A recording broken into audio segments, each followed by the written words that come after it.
High friend केमन आछो तोमरा आशा करी भालो आछो आमिओ खूब भालो आछि। आज आमि तोमादेर साथे शेयार करब तालेर रसराज पिठा बा रसराज मिष्टि।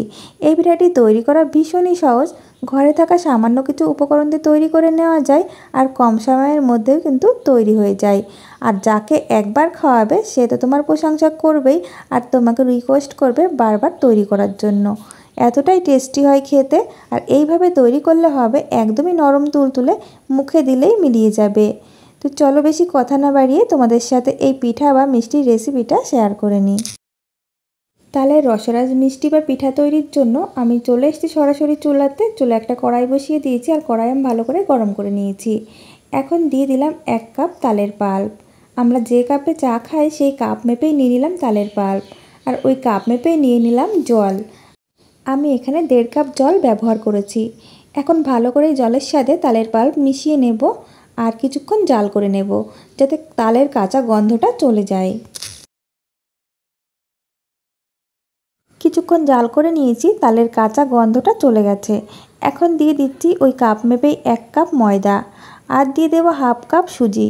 যে পরিমাণে ময়দা নেবে তার হাফ পরিমাণে সুজি নিয়ে নেবে।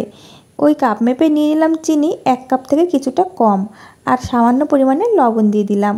চিনির পরিমাণটা নিজেদের টেস্ট মতো দিয়ে দেবে। এখন সব কিছু ভালো করে মিশিয়ে নেব মিডিয়াম টু লো ফ্লেমের মাঝামাঝি রেখে। সব কিছু ভালোভাবে মিশিয়ে নিয়েছি আর আমি কিছুক্ষণ হতে দেব। এই ডোটা যতটা ভালোভাবে মেশানো হবে ততই কিন্তু মিষ্টিগুলো খেতে বেশি ভালো লাগবে। এই পিঠা বা মিষ্টি সেট করার জন্য একটা থালা নিয়েছি। সামান্য পরিমাণ ঘি নিয়ে আমি এই থালার চারি সাইডে লাগিয়ে নেব যাতে এই পিঠাটি নিচেই লেগে না যায়। ঘি না থাকলে তোমরা তেল ব্রাশ করেও নিতে পারো। আর এদিকে দেখো এই ডো একদম রেডি হয়ে গেছে। এখন আমি নামিয়ে নেব।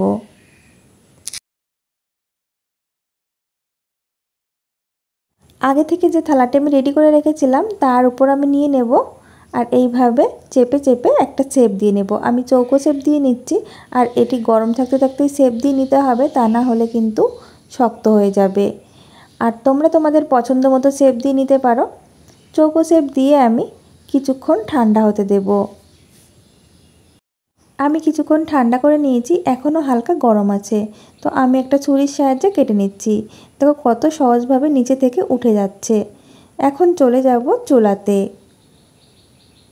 চলে এসেছি চুলাতে। চুলা একটা কড়াইতে পরিমাণ মতো সাদা তেল দিয়ে ভালো করে গরম করে নিয়েছি। এখন আমি একটি একটি করে ছেড়ে দেব। যেহেতু ছোটো সাইজের কড়াই নিয়েছি তাই একবারে ধরবে না, দুইবারে ভেজে নেব। তো আমি এক সাইড কিছুক্ষণ হতে দেব। কিছুক্ষণ পর আমি উল্টে দেব। দেখো কত সুন্দর একটা কালার আসতে শুরু করেছে। এইভাবে উল্টে পাল্টে হালকা কালার করে আমি ভেজে নেব।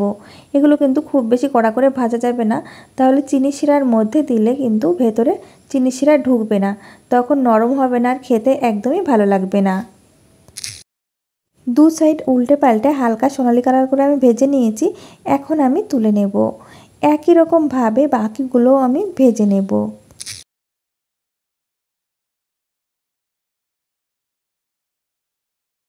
একই রকমভাবে আমি সবগুলো ভেজে নিয়েছি আর দেখতে দেখো কতটা সুন্দর লাগছে।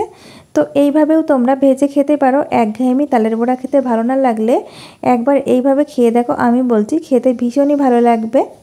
আমি আবারও চলে এসেছি চুলাতে। একটা চিনির শিরা রেডি করে নেব।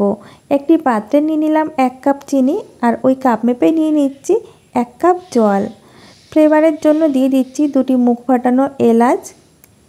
এরপর আমি কিছুক্ষণ জাল করে নেব। এই শিরাটি খুব বেশি পাতলাও করা যাবে না, আবার খুব বেশি ঘনও করা যাবে না। আমি কিছুক্ষণ জাল করে নিয়েছি। এখন আমি ফ্লেমটাকে অফ করে দেব। একটু আঙুলে নিলেই দেখবে যে একটু পিচ্ছিল হচ্ছে, তাহলে বুঝে নেবে যে এই মিষ্টির জন্য এই শিরাটি একদম রেডি। এখন ওই ভেজে রাখা মিষ্টি বা পিঠাগুলো আমি এই শিরার মধ্যে দিয়ে দিচ্ছি। এরপর ঢাকা দিয়ে আমি আধা ঘন্টার জন্য রেখে দেব। তো আধা ঘন্টা পর ফিরে আসছি।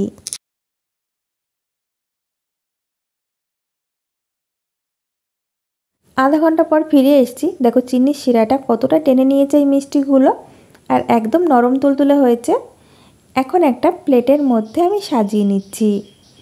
দেখেছো বন্ধুরা, এই মিষ্টিগুলো তৈরি করা কতটা সহজ আর একবার যাকে খাওয়াবে সে তো তোমার প্রশংসা করবেই করবে।